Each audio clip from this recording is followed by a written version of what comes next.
Sindh graduates association सिगा मरकज़ पारां सिंध जे नाले वारे रागी शफ़ी फ़कीर जे एज़ाज़ में मुमताज़ ऑडिटोरियम कासिमाबाद हैदराबाद में शानदार ऐं यादगार शाम तक़रीब मुनक़द कई जेका मौसीक़ी ऐं सक़ाफ़त सां भरपूर रही। ख़ूबसूरत तक़रीब में सिंध ग्रेजुएट्स एसोसिएशन सगा जे साथियुनि भरपूर शिरकत करे पंहिंजी तंज़ीम सां वाबस्तगी ऐं सक़ाफ़ती मोहबत जो भरपूर इज़हार कयो।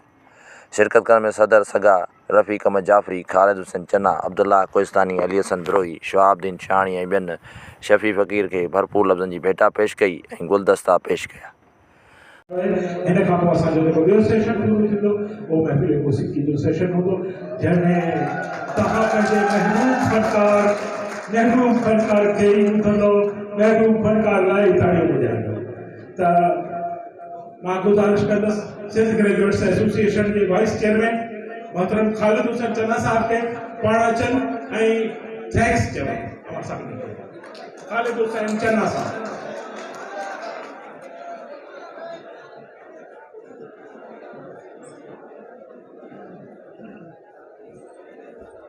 बिस्मिल्लाहिर्रहमानिर्रहीम। कमल पाड़ू पाताल में मोर फिरे आकाश बिनी सदी गालड़ी राज का अंदिरास ते इश्क के शाबाश जे मोहब्बती मेड़ा अजो को ही तारीखी मेड़ा को एक उन शख्सियत जे नाम जिन जो नालो शफ़ी फ़कीर है। वह शख्सियत ना है वो इदारो है। उन एतरा ही शागिर्द पैदा किया हैं। सॼी दुनिया में गायो वॼायो ॿुधायो वञे थो। हिन सॼी महफ़िल में असांजी सिंध ग्रेजुएट्स एसोसिएशन जी सॼी सिंध मां दोस्त असां वटि ते पहुता आहिनि शफ़ी फ़कीर खे भेटा पेश करण जे लाइ, उनजी अक़ीदत में गुल निशावर करण जे लाइ। कश्मीर खां फ़कीर ज़मान दायो खां वठी वींदे घोटी खां अली रज़ा साहब, सिंध जे झरझंग मां आदि शिकारपुर मां सफ़िया मैडम ऐं हेठि वेठल माना को सिंध जो अहिड़ो शहर कोन्हे जंहिंमें असांजे सिंध ग्रेजुएट्स एसोसिएशन जा दोस्त हिते न आया आहिनि। सॼे मरकज़ी सीसी जा हिते मेंबर सभु मौजूद आहिनि। इश्क जे उन कैफ़ियत में आयो जेके शफ़ी फ़कीर खे ॿुधणु चाहिनि था। सिंध ग्रेजुएट्स एसोसिएशन जा तमामु वॾा भेड़ाकार आर्ट्स काउंसिल कराची जी ओपन एयर थिएटर में थींदा आहिनि जिते हज़ारे माण्हू हूंदा आहिनि पर उहे पंहिंजो डिसिप्लिन क़ाइमु कंदा आहिनि। सिंध ग्रेजुएट्स एसोसिएशन हिकु अहिड़ो इदारो आहे गुज़िरियल 53 सालनि खां वठी सिंध जे झरझंग में अहिड़ा शानदार प्रोग्राम कराईंदो रहे थो। असां सम्झूं था तव्हांजी मोहबत शफ़ी फ़कीर सां आहे, राग सां आहे। तव्हां सभु उहे बाज़ोक माण्हू आहियो जेको परे परे खां हिते केही आया हो ऐं तव्हां डिसिप्लिन सां वेही करे हिन महफ़िल खे इंजॉय हिकिड़ो सुठो मैसेज वञे सिंध ग्रेजुएट्स एसोसिएशन जी तरफ़ खां। अहिड़ा मेड़ाका थींदा रहनि था। 53 साल जी तारीख़ में तव्हांखे सिंध ग्रेजुएट्स एसोसिएशन जे चेयरमैन साहब ॿुधो त आपदा परवीन 8 में अवार्ड ॾिनो आहे। मंजूर अली खान, दीबा सर खां वठी जेके भी फनकार आहिनि असां उन्हनि खे हर साल पंहिंजे तक़रीब में म्यूज़िक ते अवार्ड ॾींदा रहूं था। इहा असांजी लेगेसी आहे। ही को पहिरियों प्रोग्राम कोन्हे ऐं अहिड़ा प्रोग्राम थींदा रहनि था, थींदा रहंदा। तव्हां सभु सिंध जा उहे आशिक़ आहियो। सभु राय ॾियाज त नथा थी सघो। सिंध ग्रेजुएट्स एसोसिएशन हिकिड़ी नंढी कोशिशि कई आहे त हिकिड़ो प्लेटफॉर्म तव्हांखे फराहम कयो आहे। उमेद आहे त तव्हां हिन प्लेटफॉर्म मां मज़ो वठंदव। स्टेज ते वेठल जुमिले जेके मौजूदीन आहिनि ऐं सामईन जेके सभु वेठा आहिनि सभिनी जी वॾी महिरबानी। साथ सलामत, सिंध सलामत, महिरबानी। जे ॼातल सुञातल शख़्सियत खे ऐं हिते सॾु कंदुसि शफ़ी फ़कीर बाबति तव्हांखे ॿुधाइण लाइ। ऐं सभिनी जो ॼातल सुञातल आहे, महबूब शख़्सियत आहे, सिंधियत जी संगत जो सेक्रेटरी जनरल आहे। त मां गुज़ारिश कंदुसि अहमद साहब खे त पाण अचनि ऐं असांखे कुझु ॿुधाइनि। सां छांव न जिंदी छन जेके जन न कनि सेकीअ घाटी ढटया। स्टेज ते वेठल इंतहाई क़ाबिल एहतराम मुंहिंजा प्यारा दोस्त सिंधियत जी संगत जा सां तालुक़ ऐं असांजे सिंध ग्रेजुएट एसोसिएशन जा मानवारा अॻवान ऐं मुंहिंजे अखियुनि जे अॻियां शफ़ी फ़कीर जा मदाह जीअं सिंधी ॿोली पहिरीं त वाधायूं ॾियां थो सच में सिंध ग्रेजुएट एसोसिएशन जे सिगा जे दोस्तनि खे त उन्हनि पहिरियों भेरो अहिड़े क़िस्म जो इंतज़ाम कयो आहे या अहिड़े क़िस्म जो फ्लेवर जेको आहे उहो ज़ाहिर कयो आहे। उनखां अॻे हुनजा ॿिया कई प्रोग्राम थींदा रहिया आहिनि, तमामु अहम प्रोग्राम थींदा रहिया आहिनि। हिकिड़ो त मूंखे तमामु यादि आहे, बीबी साहिबा प्राइम मिनिस्टर हुई, बेनज़ीर साहिबा, कराची में शेख हयात साहिब ऐं कई ॿिया हुआ। इंटरनेशनल कॉन्फ्रेंस थी शाह सचल सामीअ जी, उनखां पोइ उन लेवल जो न असांजे पासे थियो आहे कमु, न उनजे पासे। पर आउं सम्झां थो जेको अॼोको हिन में हीउ कमु रिथियो आहे या जेको सजायो आहे या जो कयो आहे ऐं उस्ताद शफ़ी फ़क़ीर खे जेको मान ॾिनो आहे, मां सम्झां थो इहो वाक़ई डॉक्टर मुश्ताक़ुल सही थो चए त इहो एज़ाज़ ख़ुदि सिगा जे लाइ आहे। ऐं आउं सम्झां थो त इहो एतिरा सालनि खां पोइ जो इहो थियो आहे त सिंधी में चवंदा आहिनि त कारो बद कमरे सां त आदत न मटाए त रंग ज़रूरु मटाए। यकीनन डॉक्टर मुश्ताक़ साहिब सिगा में उनजी ख़िदमतूं हुन ॾिनियूं आहिनि त हुन इहो फ्लेवर ॾिनो आहे। ऐं आउं ऐं ॿियो ई जेको आहे उस्ताद शफ़ी जो मामिलो, उस्ताद शफ़ी फ़क़ीर सां मुंहिंजी 35 साल पुराणी आशनाई आहे। 18 साल खनि असांजी उमिरि हुई ऐं उस्ताद उथी वियो आहे त मां हुउसि, हसन दर्स हुयो, असांजो शहीद दोस्त आकाश अंसारी। पोइ आकाश अंसारी हुन भूरा मेमण में समुंड जे कंधीअ ते हुन हिकिड़ी शाम रथी हुई जंहिंमें शफ़ीअ खे मूंखे पहिरियों दफ़ो ॿुधण जो मौक़ो मिलियो हो। ऐं मुंहिंजी उमिरि मुंहिंजे ज़माने में 18 साल खनि जी हूंदी ऐं अॼु उन तालुक खे जेको आहे उहो 35 साल खनि असांजा उस्ताद शफ़ी सां दोस्तीअ में, मोहबत में, प्यार में, तालुक में रहिया आहिनि। मां उस्ताद भुॻड़ा मेमण वारी उहा ॻाल्हि ॿुधायां पियो, हसन दर्स ऐं आकाश सां गॾु उतां खां ॿुधणु शुरू कयोसीं। यकीन करियो त असां उस्ताद शफ़ीअ जे आवाज़ ते वॾा थिया आहियूं, ॿुधी वॾा थिया आहियूं। ऐं उस्ताद शफ़ीअ जो ही भाग आहे सिंध जो, सभाग आहे। उस्ताद शफ़ी सिंध में पैदा थियो आहे ऐं सिंधी मौसीक़ीअ में जेको रंग ऐं जेको मंच मचायो आहे, यकीनन इहो सिंध जो भाग आहे ऐं सिंध जो नसीबु आहे। हिन वटि हिन जहिड़ो आउं सम्झां नथो त रागी असां वटि सिंध तमामु वॾा ॾिना आहिनि, हिन में को बि शक न आहे। पंहिंजे मरहले में, पंहिंजे हवाले में उन्हनि जो सभिनि जो वॾो कमु आहे। पर शफ़ी फ़क़ीर यकीनन ॾाढो म्यूज़िक जो इदारो आहे ऐं हुन इदारे हुजण जो उहो सबूत बि ॾिनो आहे। हिते असां वटि सिंध में हुयो तमामु वॾो उस्ताद मंज़ूर अली ख़ान। उस्ताद मंज़ूर अली ख़ान खे तव्हां ॾिसंदो जा केतिरा अनेक शागिर्द आहिनि। मोहम्मद यूसुफ खां वेंदे, वहीद खां वेंदे, बिस्तड़े खां वेंदे, उस्ताद गुज़ार अली ख़ान खां वेंदे कई ॿिया उनजा अनेक सिंध में शागिर्द मौजूदु आहिनि। पर तव्हां वरी बदकिस्मती इहा आहे जेके उनजा शागिर्द आहिनि, यानी कि असांजे ॻोल्हियूं उस्ताद मगर यूसुफ जो को शागिर्द ॻोल्हियूं या उन घणा शागिर्द पैदा कया, ॾाढी मुश्किल थी पवंदी। अनवर बिस्तड़े घणा पैदा कया त ॾाढी मुश्किल थी पवंदी। ईअं उनखां पोइ सम्झां थो उस्ताद मंज़ूर अली ख़ान खां पोइ जेको वॾे में वॾो जेको सिखिया या हिकिड़ो इदारो ठाहे, हीअ हिकिड़ी यूनिवर्सिटी आहे, म्यूज़िक जी यूनिवर्सिटी आहे उस्ताद मोहम्मद शफ़ी। उन जेके पंहिंजा शागिर्द पैदा कया आहिनि, तव्हां सॼी सिंध में ईअं नायर गुथर आहे, सॼी सिंध में उनजा शागिर्द मौजूदु आहिनि। ऐं उन एतिरा शागिर्द ऐं एतिरा पुख़्ता यकता ऐं रागदारीअ ते ईअं बीठा आहिनि जंहिंजो को मिसाल न आहे। उहे सभु सॼी हिन जी सिखिया आहे।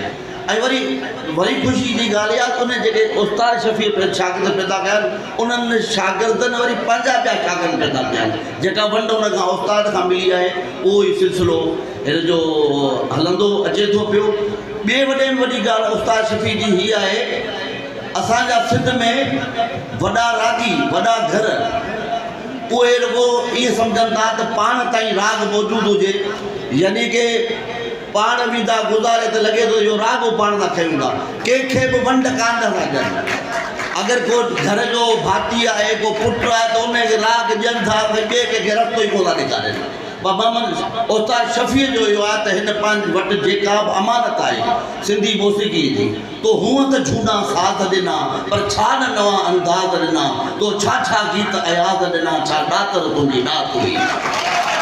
त हिन उस्ताद शफ़ीअ जो यकीनन हे जेको अॼु हीउ जेको पिंडाल आहे उस्ताद शफ़ी असां हिन पिंडाल में प्रोग्राम कंदा रहंदा आहियूं ऐं कई हिते मौसीक़ी जा प्रोग्राम बि कया अथऊं ऐं कई अदबी प्रोग्राम हिन हाल खे भरणु ॾाढो ॾुखियो थी पवंदो आहे पर हीअ तव्हांजी मोहबत आहे तव्हांजो प्यार आहे जे तंद अधु कलाक मुने कलाक में सॼो पिंडाल भरिजी वियो आहे अव्हांजे आशिक़नि सां अव्हांजे ॿुधड़नि सां वेहण जी जॻह न आहे दोस्त ॿुधंदड़ अव्हांजा आशिक़ पतंग पेरनि भर मथे बीठा आहिनि त इहा अव्हांजी मोहबत आहे इहो सच आहे त जेतिरो शफ़ीअ अर्पियो आहे सिंध खे त सिंध बि पंहिंजूं सभु मोहबतूं शफ़ीअ खे अर्पियूं आहिनि। शफ़ी जेको आहे इहो जेको बिल्कुलु सही ॻाल्हि आहे उस्ताद ॿुधायो हुनजे फैमिली मां हीअ त बुनियादी तौर ते ख़ानदानी माना हिन जे नसलनि में राग हिन जे रगुनि में ब्लड में हिननि जो आहे। मां ईअं चवंदो आहियां त माण्हू या त शाइर हूंदो आहे या त न हूंदो आहे या त रागी हूंदो आहे या त न हूंदो आहे सिखिया अॻिते हली वठिबी आहे ॼमंदे माण्हू ॼाम हूंदो आहे। हीअ जे रागी आहे त कुदरत ऐं फितरत हिन जे आवाज़ खे हिन जे गले खे चॉइस कयो आहे ऐं हिनखे उहो आवाज़ फितरत जे पारां मिलियो आहे ऐं उन आवाज़ खे हिन वधाइण लाइ पोइ जेके पंहिंजूं कोशिशूं कयूं उस्ताद शादी फ़क़ीर खां वठी ऐं उहो असां ॾिठोसीं कमाल जो उस्ताद मजीद सारंगी नवाज़ हैदराबाद ते असां अलाए हैदराबाद ते नसीर मिर्ज़ा हूंदो पंहिंजो प्रोड्यूसर उते केतिरा बुज़ुर्ग ॾिठासीं सिंगार अली सलीम जहिड़ा कई ॿिया ऐं उस्ताद मजीद ख़ान बि पार्क में वेठो हुओ सारंगी नवाज़ ऐं उहो बि 4 उस्तादनि जो शागिर्दु हो 4 उस्तादनि जो शागिर्दु उस्ताद मजीद ख़ान ऐं चवंदो त चांद चढ़े तो आलम देखे वाक़ई हुन पंहिंजो शागिर्दु जेको पैदा कयो चंड चढ़ियो हुनजे नाले जो शफ़ी फ़क़ीर जे नाले जो सिंध ते चंड चमकी रहियो आहे ऐं उनजी रोशनी सां हीअ सॼी सिंध मुनवर आहे ऐं उनखां पोइ हीअ शफ़ी फ़क़ीर उस्ताद मजीद ख़ान खां वाक़ई सिखियो ऐं उनजो बि सबबु आहे। हीअ हिकिड़ो दोस्त वेठो आहे मूं राति सां ॻाल्हि कई मुंहिंजो पाड़ेसरी आहे हीअ असद कुरैशी साहब मुंहिंजो पाड़ेसरी आहे हीअ ऐं उस्ताद शफ़ी ॿई जेके हिकिड़े ई उस्ताद जा शागिर्द आहिनि ऐं हिन खे जॾहिं ॿुधो हुनजे रिश्तेदार सूफ़ी फ़तह अली फ़क़ीर जॾहिं हिनखे ॿुधो शफ़ी फ़क़ीर खे सूफ़ी सादक जे मेले ते शादी फ़क़ीर जो यकीनन उस्ताद जो पढ़ाइणो हुयो पको पुख़्तो थियल हो पर जॾहिं हिनखे चई त तोखे हाणे मजीद ख़ान वटि छॾणु खपे उनखां तोखे इस्लाह वठणु खपे या सिखाए वठणु खपे ऐं उनखां पोइ हुन जेका मजीद ख़ान सां पोइ रही हे कमाल जो हिन जी ॿियो कमाल हीअ आहे त जीअं मैडम नूरजहां हुई ॻाईंदी हुई पर हू का धुन न ठाहे सघंदी मोहम्मद यूसुफ ॻाईंदो का धुन न ठाहे सघंदो पर हिन में उहो कमाल आहे त हीअ धुन बि पाण ठाहे थो शाइर मौसीक़ार मुसव्विर सभ में साॻो जोश जुनून कुन फयकून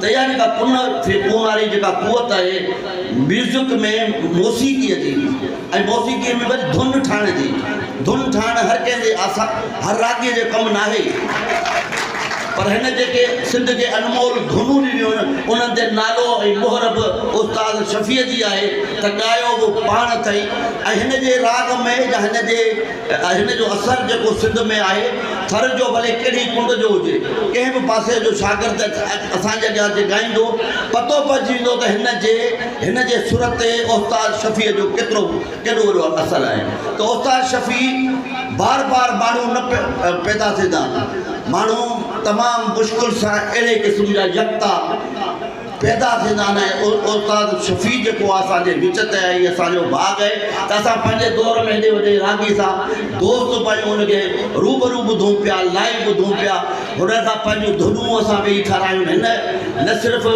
क्लासिकल शाइरी ॻाई आहे न सिर्फ़ु बुले शाह ॻायो आहे शाह लतीफ़ खे ॻायो आहे सचल खे ॻायो आहे हमल खे ॻायो आहे ऐं पंजाबी शाइरी ॻाई आहे सिंधी शाइरी ॻाई आहे सराइकी शाइरी ॻाई आहे हिन हर माना फील्ड में ऐं ख़ासि तौर ते हे जेको जदीद शाइरनि खे जंहिं तरीक़े सां ॻायो आहे इहो बि सहरो उस्ताद शफ़ी जो आहे।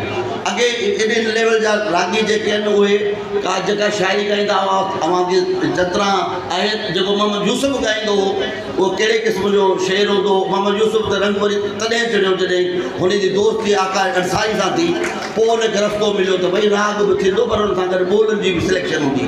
त उस्ताद शफ़ी पंहिंजे ॿोलियुनि में ॾाढो सख़्तु आहे। को बि शाइर चयोसीं मुंहिंजो कलाम ॻाए पर ॾिसंदो ॿुधंदो पढ़ंदुसि, जेकॾहिं हुनजी रूह मञी वरितो त हिन में कुझु शइ आहे, को असरु आहे त हू खणी वठंदो, धुन बि ठाहींदो ऐं ॻाइबो। ऐं ईअं हिन सॼी पीढ़ीअ खे, असांजी ख़ासि करे पीढ़ीअ खे, असांखां अॻे जेका शाइर आहिनि उनखां सभिनी खे हिनखे घणे खां घणो ॻाइबो आहे। सादिक़ फ़क़ीर अनमोल ॻाइणो हो, हिन में को फ़र्क़ु न आहे, पर सादिक़ असांजो दोस्त हो। जेतिरी ॼाण राग जे बाबति, जेतिरी राग जी ॼाण जा उन ते दस्तरस आहे, 12 ठाठनि ते हू दस्तरस रखे। न सिर्फ़ु शफ़ी फ़क़ीर खे राग जे 12 ठाठनि जी न फ़क़ति ॼाण आहे पर उन ते मलको बि हासिलु आहे। कंहिं बि भेरीअ में ॻाईंदो त उहो उन जा ठाठ पंहिंजे तरीक़े सां पकिड़े हू ॻाईंदो। मूंखे यादि आहे हिकिड़े महफ़िल में असां हुआसीं त मुंहिंजो हिकिड़ो ॼाण सुञाण वारो रिश्तेदार हो, हुनखे एॾो वॾो ॻाइणो आहे। मां हिकु फरमाइश थो कयां, उस्ताद आशिक़ अली ख़ान जी उमरकोट में आसीं, चई वा ॻाए ॾेखार, जादू लाइ मुंहिंजी असीं। उस्ताद शफ़ी जन में ॻायो उस्ताद आशिक़ अली ख़ान जो हो, उहा काफ़ी ॻाई त हमरा जो मां त सही यूसुफ खां मां इहो ॿुधंदो हिन खां हीअ हिन सभिनी खां मथे आहे। हुन गवाही ॾिनी त हिन खां वधीक ईअं आशिक़ अली ख़ान जे ॻाए या पोइ फ़क़ीर शफ़ी फ़क़ीर जे ॻायो आहे इन काफ़ीअ खे। त यानी कि हिन खे पंहिंजे राग ते पूरी हिन वटि राग जा खज़ाना, ईअं न आहे त को हिनखे कुझु सुरनि जी ज़रूरत आहे। हे जेकॾहिं नज़्म थो ॻाए, कॾहिं नज़्म सिंधीअ में ॻायो कोन वियो।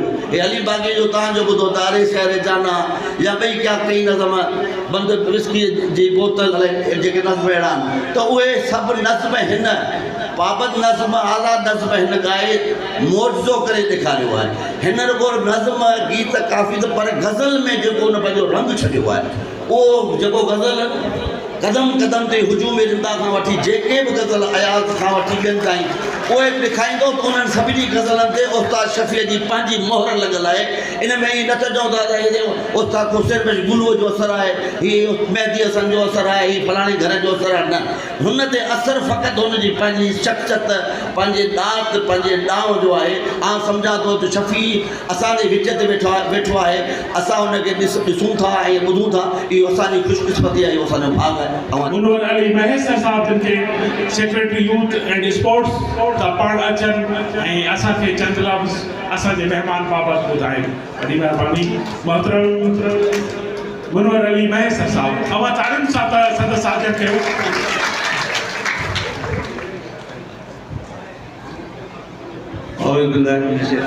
बिस्मिल्लाहिर्रहमानिर्रहीम अल्लाहुम्मा सल्ली अला सय्यदना मुहम्मद व अला आलि मुहम्मद। स्टेज ते वेठल असांजो ख़ासि महिमान शफ़ी फ़क़ीर, ॿिया मुअज़्ज़िज़ीन ऐं साम्हूं वेठल ख़वातीन हज़रात, अस्सलामु अलैकुम या अली मदद हक़ मौजूद। महिरबानी मुख़्तसिर ॻाल्हाईंदुमि छाकाणि त मूंखे ख़बर आहे, मूंखे अंदाज़ो आहे त सभई जेके असांजा दोस्त आहिनि, पढ़िया लिखिया दोस्त आहिनि, सिंध ग्रेजुएट्स एसोसिएशन जो ई इवेंट आहे। ऑलमोस्ट सभु ग्रेजुएट वेठा आहिनि ऐं समझदार माण्हू वेठा आहिनि ऐं शफ़ी फ़क़ीर खे ॿुधण जे लाइ वेठा आहिनि। मूंखे हिन ॻाल्हि जो अंदाज़ो आहे, पर बेसिकली जंहिं माण्हूअ खे असां घुरायो आहे, जंहिं माण्हूअ खे हिन ऑर्गेनाइज़ेशन डॉक्टर मुश्ताक़ साहब वारनि सभिनी अरेंज करे ऐं तकलीफ़ ॾिनी आहे, उन माण्हूअ जे बारे में ॻाल्हाइणु थोरो ज़रूरी आहे। अॼुकल्ह असां ॾिसूं था त सॼी सिंध में थर जा फनकार छायल आहिनि। असां ख़ुशि आहियूं हिन में, असांजी दिलि ख़ुशि थी थिए, इन जे करे ख़ुशि थी थिए हिन धरतीअ में जिते बि जेको बि टैलेंट हूंदो उहो असांजे अखियुनि ते आहे। ज़रूरी न आहे त उहो उत्तर जो हुजे, नाड़ जो हुजे, हर माण्हू कराची खां वठी कश्मीर ताईं जिते बि आहे उहो असांजो हिसो, असांजो हिसो। उन ॾींहुं थर जे ॻाइण में वरी शफ़ी फ़क़ीर भी आ, खान साहब भी आ, उस्ताद भी आ, हर क़िस्म जे हर ट्रेनीअ जो पके पुढे खां वठी जेंज़ीस ताईं ही उस्ताद उहो माण्हू आहे जेको जंहिंखे सही माना में असां हद लज़ीज़ चई सघूं था पिया। हद लज़ीज़ उन करे चऊं था पिया त जेकॾहिं दरगाह ते ॾिसंदासीं त शफ़ी फ़क़ीर ॻाए थो पियो ऐं उनखे माण्हू ॾाढो दिलचस्पी सां ॿुधनि था। जॾहिं इदारे में ॿुधूं था त ॾिसूं था ॾाढो कामरेड बि हुनखे जेका न जॾहिं उहो अड़े शहरे जाना थिए थो उनखे पंहिंजा सुर जागी था बनि पिया जेका। सो चवण जो मक़सदु इहो आहे त साईं जेको असां बिल्टा चऊं था उन खां वधीक महान फनकार आहे, पर असांजो जेको वस आहे हाल आहे असां चऊं था ऐं असां साईं खे अॻिते इज़त ॾींदा रहंदासीं। Thank you so much. अलाह जे असांखे असांजे महिमान बाबति कुझु ॻाल्हियूं ॿुधाइनि। नूपुर चाकराणी साहब, ताड़ियुनि सां तव्हां संदसि इस्तक़बाल कयो।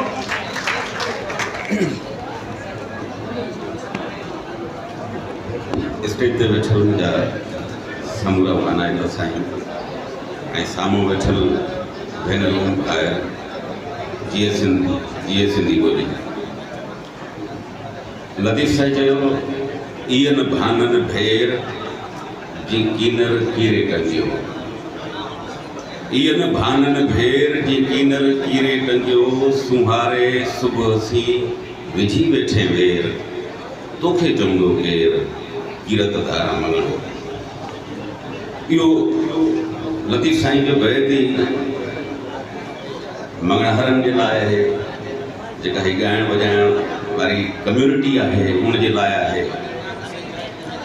ऐं लतीफ़ साईं वटि जा मौज़ू, उनजा टॉपिक या उनजा बैत जिन शयुनि ते हुजनि आउं सम्झां थो उहा मामूली न आहे, उहा रिवाजी न आहे। आम तौर ते मुंहिंजो भाउ शफ़ी फ़क़ीर सां मुंहिंजो ताल्लुक़ु 35-37 सालनि ते मुहित आहे।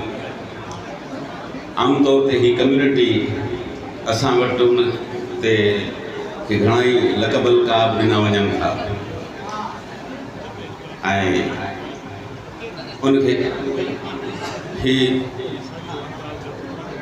जेको माहौल दुश्मन, इंसान दुश्मन ऐं ज़ात परस्त समाज आहे उन में उनखे हीच नीच ॾेखारियो वञे थो। पर तव्हां सभु हिते मौजूदु आहियो। सिंधी में हिकिड़ी चवणी आहे त मंगणहार जो ॿारु रहंदो बि सुर में, ऐं सुर जहिड़ी हसीन शइ जेकॾहिं कंहिं कम्यूनिटी खे नेचर जे तरफ़ां गिफ्ट आहे त आउं सम्झां थो त सभ खां बरतर कम्यूनिटी हीअ आहे, पाण सभु आहे। ऐं इहो असांखे ऑन करणु खपे। शफ़ी फ़क़ीर जे साम्हूं जो तमामु घणो अरसो हुजतूं, दोस्ती, यारी, वॾो टाइम गॾु स्पेंड करण जो रहियो। अॼु ॾींहुं ताईं उहो ग्रुप जो रस्तो क़ाइमु आहे। आउं चवंदो आहियां त क्लासिकल ऐं फोक म्यूज़िक जेको आहे उनखे मुंहिंजी राय आहे उहा ग़लति थी सघे थी। ऐं उनजी तशरीह ईअं कंदो आहियां त फोक जेको आहे उहो दिलि जो ॻाइणु आहे ऐं क्लासिकल दिमाग़ जो ॻाइणु आहे, छाकाणि उनखे सब्जेक्ट जी हैसियत को मिली। शफ़ी फ़क़ीर खे मां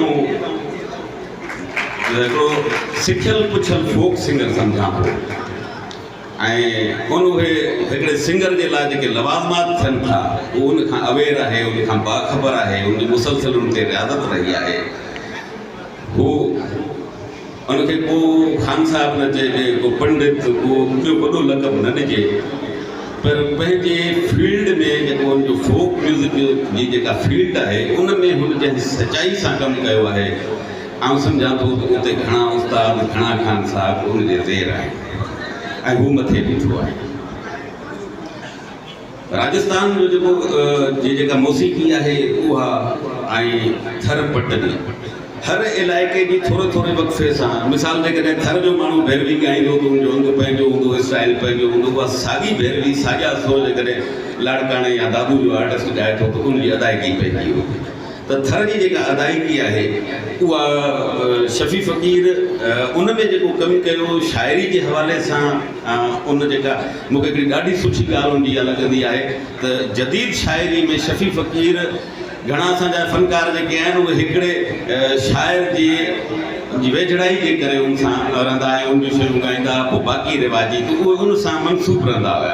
पर शफ़ी फ़क़ीर पंहिंजी मेरिट ते समूरी सिंधी शायरी के नज़र में रखी जेका उनके सुठी शइ लगी उनके हुन कंपोज कयो ॾाढो आलीशान कयो ही हेॾो सारो मान काफ़ी देर थी वई आहे मूंखे दोस्त इशारा कनि पिया तंहिं करे शफ़ी फ़क़ीर ही मोहबतूं मुंहिंजे तरफ़ां ऐं शफ़ी तव्हांजो पोरियो जेको आहे उहो असां दिलि सां क़बूल करियूं था सिंध दिलि सां क़बूल करे थी हिननि सभिनी दोस्तनि जो अचणु जेको आहे उनजो सबूत आहे ऐं अवां सिंधी मौसीक़ी जा भाग आहियो ऐं आउं सम्झां थो त भाग सदाईं फ़ख़ुर जो हूंदो आहे मुझे शख्सियत गुज़ारिश कंदुसि पाण चीफ एडमिनिस्ट्रेटर औकाफ़ आहिनि अॻूणो डिप्टी कमिश्नर दादू बि रही विया आहिनि साईं सां मुलाक़ातूं बि आहिनि मां गुज़ारिश कंदुसि मोहतरम मुख़्तियार अली अबड़ो साहब जिन खे त पाण अचनि ऐं असांजे महिमान बाबति असां सां कुझु वंडीनि मुख़्तियार अबड़ो साहब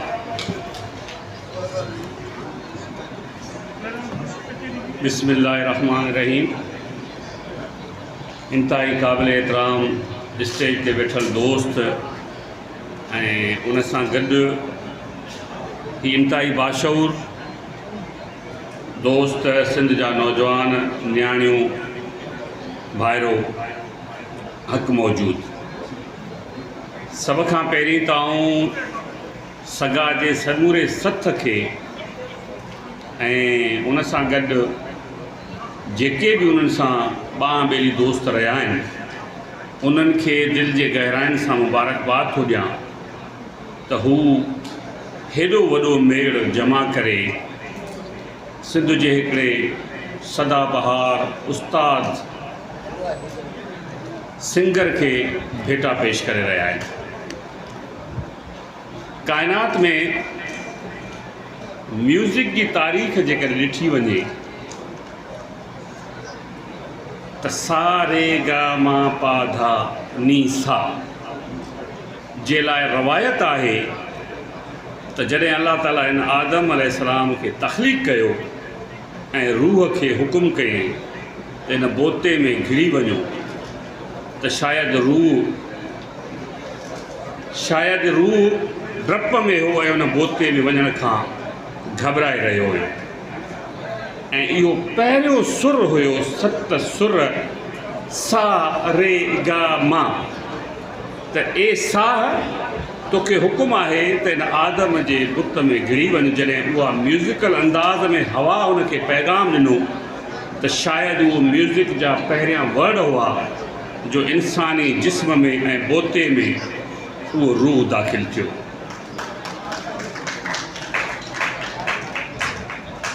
40,000 साल जेको पहिरियों साज़ मिले थो 40,000 साल पहिरीं जेको काइनात में साज़ मिले थो उहो शायदि हॾनि मंझां ठहियल बांसुरी नुमा साज़ हुयो जंहिं मंझां हिकिड़ो सुरीलो आवाज़ु निकिरंदो हुयो ऐं माण्हू उन ते झूमी करे ॻाईंदा बि हुया नचंदा बि हुया ऐं महज़ूज़ बि थींदा हुआ पर मूंखे हिन शइ सां इख़्तिलाफ़ु आहे त हू इंसानी या जानवर जे हॾे मां निकितल उहो साज़ खां अॻु शायदि सिंध जे हिन धरतीअ ते जेके नड़ मौजूदु हुआ जॾहिं हवा लॻंदी आहे त उन मंझां हिकिड़ो अजीब तरनम निकिरंदो आहे हिकिड़ो सुर निकिरंदो आहे उन मां हिकिड़ो साज़ हूंदो आहे मुंहिंजे ख़्याल में जेको दुनिया जे अंदरि पहिरियों साज़ पैदा थियो आहे उहो नड़ आहे ऐं सिंध जे अंदरि सभ खां क़दीम म्यूज़िक जो नमूनो बि नड़ बैत मिले थो जेको शाइरी बि आहे सो मुंहिंजी दावा इहा आहे त म्यूज़िक जी इब्तिदा बि हिन धरती तां थी आहे ही तानसीन ही ग्वालियर जो तानसीन बि उनजो ताल्लुक़ बि तव्हां ॻोल्हे ॾिसो उनजा पहिरां खणो त इहे तव्हांखे राजस्थान जी धरती थर वारी धरती ऐं सिंध सां मिलंदा जिथां जो ताल्लुक़ हिन उस्ताद शफ़ी फ़क़ीर जो आहे मूंखे यादि आहे त मुंहिंजे हिकिड़े दोस्त जी आगा खान में ऑपरेशन पई थिए त जीअं डॉक्टर मुश्ताक फुल ॿुधायो त डॉक्टर अॼुकल्ह म्यूज़िक थेरापी ते इलाजु कनि था त हुन पुछा कयो डॉक्टर मरीज़ खां त तुंहिंजी ऑपरेशन कयां क़ुर जी तिलावत हलायां का म्यूज़िक हलायां मुंहिंजो दोस्त आहे मां हुनजो नालो कोन थो खणां हुन मूंखे ॿुधायो त मूंखे म्यूज़िक ॿुधणी आहे। चई भला म्यूज़िक हिंदुस्तान जी, पाकिस्तान जी या यूरोप जी? चई सिंध जी म्यूज़िक ॿुधणी आहे। चई सिंध जो कहिड़ो फ़नकार? चई उस्ताद शफ़ी फ़कीर। चई कलाम ॿुधाए? चई अड़े शहर जाना के तोखे संभाल। I was surprised. ऐं इहो को वधाउ कोन्हे त तव्हांखे जहिड़ो बि दर्द हुजे, उस्ताद शफ़ी फ़कीर जो जेकॾहिं कलाम ॿुधो त तव्हांजे उन दर्द जो केथास थी थी वञे। उस्ताद जे आवाज़ में हिकिड़ो दर्द आहे जेको तव्हांजे दर्द खे पेन किल्स पेन वारे सूरत में तव्हांजे दर्द खे मारे थो। हिंदुस्तान ऐं पाकिस्तान ॿई मुल्क गॾु आबाद थिया, आज़ादु थिया। हुननि जे सिलेबस में बि म्यूज़िक हुई, पाकिस्तान जे सिलेबस में बि शुरूआती तौर ते म्यूज़िक हुई। पर असांजी बदकिस्मती आहे त हिंदुस्तान पंहिंजे सिलेबस में म्यूज़िक रखी ऐं असां पाकिस्तान जे सिलेबस खे म्यूज़िक मां ख़ारिज करे छॾियो। नतीजे तौर ते हिंदुस्तान जी म्यूज़िक अॼु बि $बिलियन पंहिंजी मुआशत में म्यूज़िक जे ज़रिए कमाए थी। बॉलीवुड में, अमेरिका में, यूरोप में हिकिड़ो फ़नकार अगरि उहो वायरल थो थिए त उन जे पंहिंजे जेब में बि $बिलियन जमा थी वञनि था। पर बदकिस्मती इहा आहे त सिंध जे अंदरि तमामु वॾा अज़ीम फ़नकार, तव्हां कंहिं ज़माने में ॿुधो हूंदो त अमेरिका जे हिकिड़े वज़ीर ख़ारजा चयो हो त अगरि असां ख़ला में या कंहिं सयारे ते के माण्हू मोकिलींदासीं ऐं उन में हिकिड़ो म्यूज़िक या सिंगर मोकिलींदासीं त उहो पहिरियों सिंगर जेको दुनिया में आसमाननि ते मोकिलींदासीं उहो सिंध वञा हूंदो ऐं उनजो नालो उन ज़माने में शाज़िया ख़ुश्क हुयो। ऐं उहा शाज़िया ख़ुश्क जे अंदाज़ में हिकिड़ो अजीब सुरूर हुयो। हिते असां वटि मैडम आबदा परवीन जे बि राग ऐं रंग में हिकिड़ो अजीब सुरूर आहे। उस्ताद जुमन जो बि तसलसल आहे, यूसुफ जो बि तसलसल आहे। पर सिंध कॾहिं सुंड कान्हे काठी। सादिक फ़कीर बि हो ऐं जदीद दौर जो असां वटि वॾे में वॾो सिंगर या वॾनि वॾनि सिंगरनि में शामिलु थिए त उस्ताद शफ़ी फ़कीर मौजूदु आहे। सो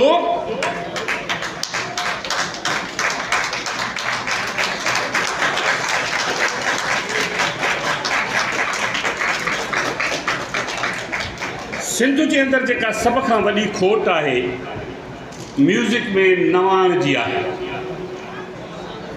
म्यूज़िक खे इंस्टीट्यूशनलाइज़ करण जी ज़रूरत आहे। म्यूज़िक खे जदीद रंग ऐं ढंग ॾियण जी ज़रूरत आहे। क्लासिकल म्यूज़िक खे जदीद म्यूज़िक खां मिलाए करे जेकॾहिं सिंध जे उन मिटीअ सां उन सुर खे शामिलु कयो वञे असां दुनिया जे वॾनि वॾनि मुल्कनि सां मुक़ाबिलो करे सघूं था।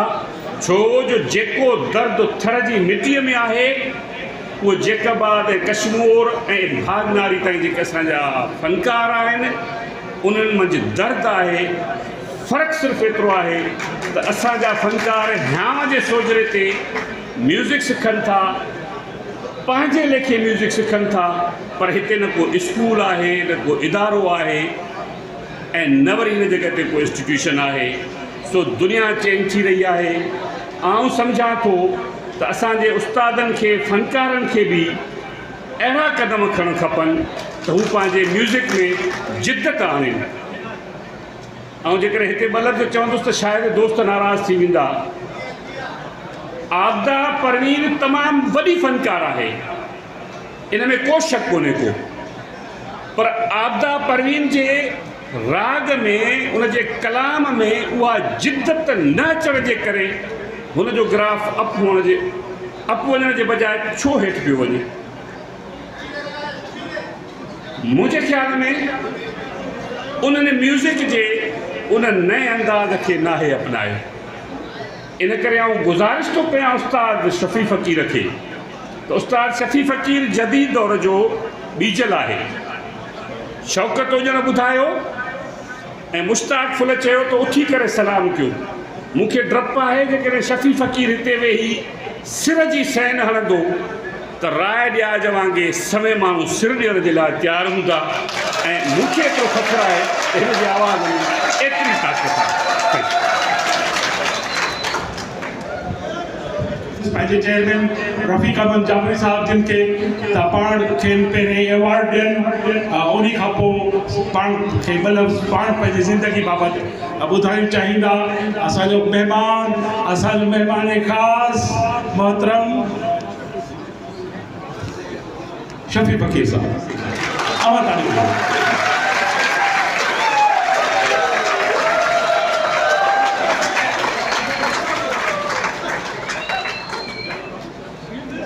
मुझी दिल थी चए तो शफ़ी हिते अचे सॼो पिंडार हिकिड़ो दफ़ो उथी भी हुनजो इस्तेमालु करे।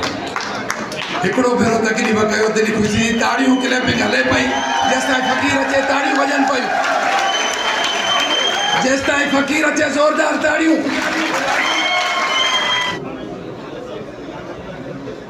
मूंखे वरी जवानी अची वई आहे।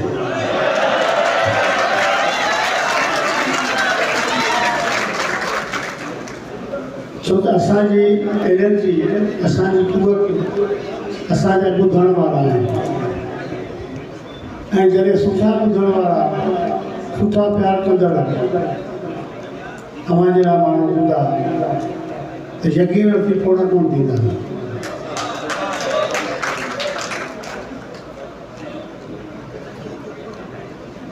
मुंहिंजी ज़िंदगी ते काफ़ी दोस्तनि ॻाल्हायो आहे, मुंहिंजे बाजुमन ॻाल्हायो आहे, दिनूर ॻाल्हायो ऐं ख़ासि करे अहमद सोलवी साहब ॾाढो सुठो ऐं जाम ॻाल्हायो। सर मनोहर मैसर साहब ॾाढो सुठो ॻाल्हायो। जंहिं ॻाल्हायो उन्हनि जी महिरबानी।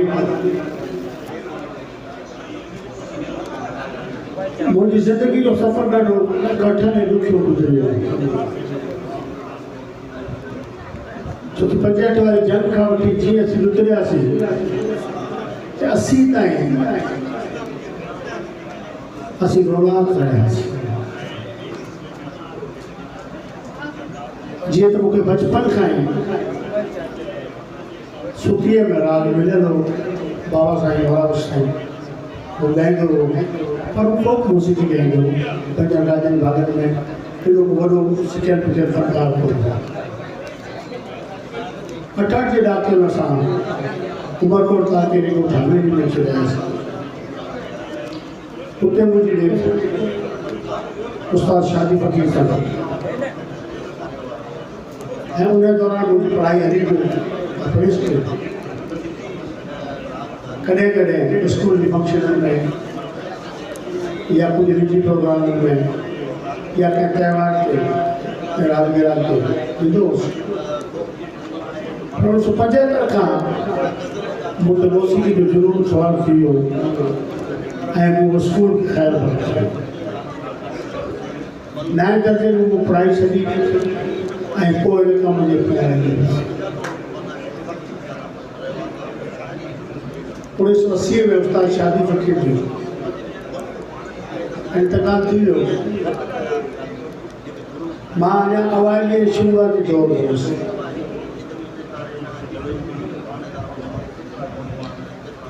पोइ मूंखे केतिरा पापड़ बेलणा पिया आहिनि इहो मूंखे ख़बर आहे। जेके मूंखे वेझा रहिया आहिनि उन्हनि खे आहे। 80 जे ॾाके खां वठी मां अहिड़े मक़सद ते ट्राई कंदो रहियुसि। बार बार फेल थियण जे बावजूदि मां हिमत कान हारी हलंदो रहियुसि। इन दौरान मुंहिंजी काफ़ी सुठनि उस्तादनि फ़नकारनि सां मेल मुलाक़ातूं थी। उन्हनि जूं ख़िदमतूं कयमि, उन्हनि जूं मटियूं भरियमि ऐं कणो कणो थी मूंखे मिलणु लॻो।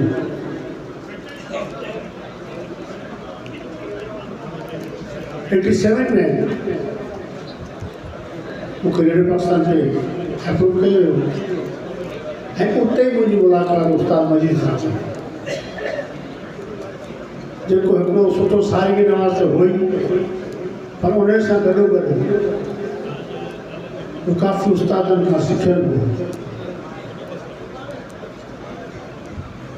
उस्ताद मोहम्मद जुमन खां वठी आपदा परवीन ताईं, अलामा फस्करी, ज़ामिन अली केतिरा ॼाणा जेके उस्ताद वली खान खां सिखंदा रहिया आहिनि सनम माण्हू बि पहिरीं उस्ताद वली खान जी छॾियो मूं खणी उस्ताद जो दामन वरितो ऐं पोइ हुन ख़ुलूस ऐं सचाई सां मुंहिंजी तरबियत शुरू कई। उन ई दौरान मूं दिलि में पको पिया कयो कि मौसीक़ी बि उस्तादनि जो काल आहे, माण्हुनि ताईं मौसीक़ी कीअं पहुचे। रुगो मां पंहिंजी ज़ात ताईं महदूद रखंदुसि त पाण सां गॾु खणी हलंदुसि।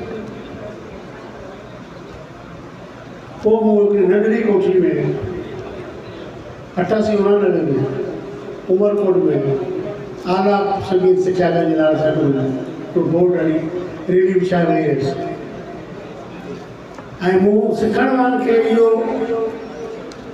चयो त बाबा तव्हांखां पैसो बिल्कुलु कुझु बि कोन वठे, नगर मौला जो आहे जेका आयो त पाण कमु गॾिजी खाईंदासीं, तव्हां राग सिखो। ऐं उन सां गॾो गॾु शहर जा ॿिया मौजूदु माण्हू मूं वटि अचणु लॻा। पोइ उन्हनि में साईं सरदार शाह, हाजी कासिम फराज सुमरो ऐं तमामु वॾा मौजूदु जेके मीर सनाज सर, हलीम बाग़ी, हाजी शान, मामा जुमंदर बदर, इहे सभु वटि उते कचहरी ते ईंदा हुआ ऐं पोइ मुंहिंजी हिमत अफ़ज़ाई बि थींदी हुई ऐं उन्हनि जे थ्रू मूंखे प्रोग्राम मिलण लॻा। ईअं सिलसिलो हलंदो रहियो। हलंदे हलंदे इन वक़्त में मुंहिंजी मुलाक़ात उस्ताद गुलज़ारी ख़ान सागर वारो, उस्ताद सिंगारी सलीम, उस्ताद सलामत अली ख़ान ऐं ॿियनि केतिरनि राॻियुनि सां थी जिन बि मूं ते महिरबानी कई। आयो हो त उनजी सिहतियाबी तौर ते हिते प्रोग्राम इन ई हाल में कयो ऐं तमामु तव्हां सभिनी दोस्तनि शिरकत कई ऐं इहा ॻाल्हि त उन वरी वधीक वक़्तु न मिलियो आहे उनजो असां हिते तेज़गंजाणी में गॾु हुआसीं, पर मक़सदु इहो त इन क़िस्म जा प्रोग्राम थींदा रहनि था ऐं थींदा रहंदा। उस्ताद शफ़ी फ़क़ीर जे बारे में दोस्तनि घणो कुझु ॻाल्हायो आहे ऐं थोरो मुख़्तसिर उनजी भेटा जे लाइ हिकिड़ो हवालो या को वाक़ियो, इहे सभु हवाला ऐं वाक़िया जेके उन्हनि शख़्सियतनि जी भेटा जे लाइ ज़रूरी हूंदा आहिनि। असां वटि शेख अयाज़ जो नालो तमामु वॾो आहे ऐं मुंहिंजे यादगिरियुनि में आहे त शेख अयाज़ सां कराची जे FTC हॉल में सिंधी अदबी संगत तरफ़ां हिकिड़ो अहिड़ो ई मैदान मचायो वियो हो जंहिंमें हुनखे राति जे हुन सालगिरह हुई ऐं उन प्रोग्राम में उहे चंद फ़नकार घुराया विया हुआ जिन लाइ शेख अयाज़ पाण ख़्वाहिश ज़ाहिर कई हुई ऐं शफ़ी फ़क़ीर उन वक़्तु उन प्रोग्राम में शेख अयाज़ जी ख़्वाहिश ते उते शरीक थियो। इहो ख़ुदि हुन लाइ हिकिड़ो आनर ऐं एज़ाज़ आहे जंहिंमें हुन सखी पिया खे मिली त चइजां ऐं क़दम क़दम ते हुजूम रिंदा इहे कलाम ॿुधाए ऐं शेख अयाज़ जी फरमाइश पूरी कई हुई। त इन क़िस्म जूं जेके हीअ तक़रीबात आहिनि उहे थींदियूं रहनि थियूं ऐं इनशाला इन माहौल में असीं गॾु रहंदासीं। ऐं सभिनी जो थोराईंदो आहियां त जीअं ई प्रोग्राम शुरू कयोसीं तव्हां सभिनी हिते गॾु थी हिन प्रोग्राम खे भरपूर तरीक़े सां हिन में शामिल थी हिन खे कामयाबु बणाइण जी कोशिशि कई। इनशाला वरी हिन सॼे माहौल में वरी गॾु आहियूं साथ सदाईं क़ाइमु। तव्हां सभिनी महिरबानी। लिखियल नालो दिल तां मिटाईंदा नाहियूं, ख़ुदि विसरियल आहियूं ज़माने खां पर दिल वारनि खे विसारींदा नाहियूं। हाणे असां ॿी निशस्त जेका शुरू थींदी आहे महफ़िल मौसीक़ी हिन में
सब आवाज जो मान पोएम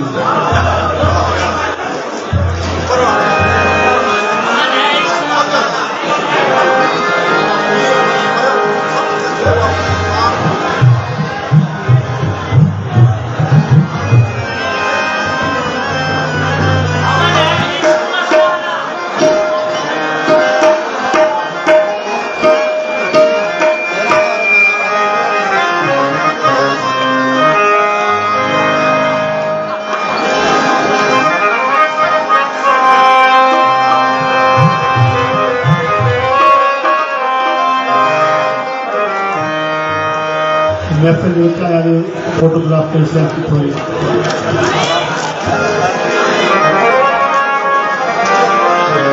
असांजे ॿुधण वारनि खे डिस्टर्ब थिए थो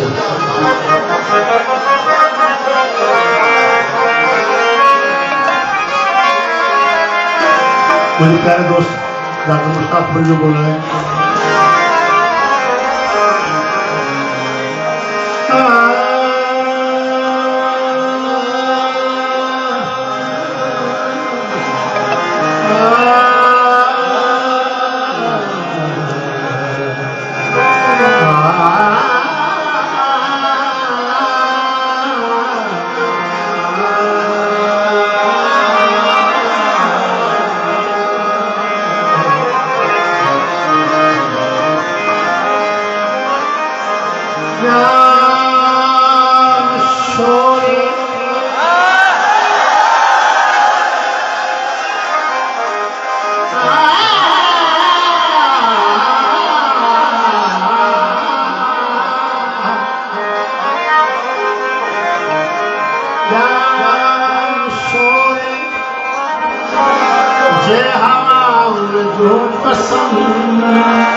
असांखे ॾिसण जो शर्म जेका हथ सां नज़र सां करियो थी वञे छा कयूं दिलि में हू कुझु करियो थी वञे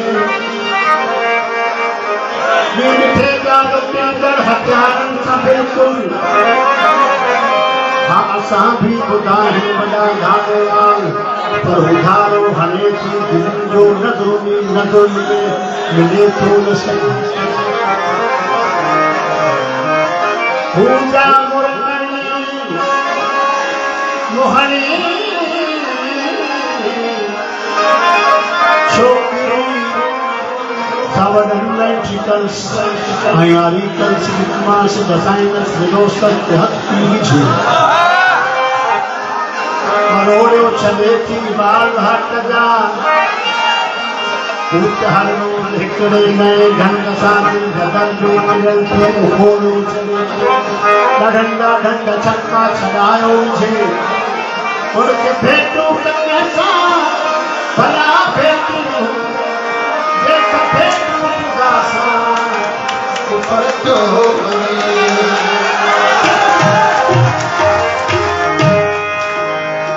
आहे नंढड़ो नगर नाम शोरो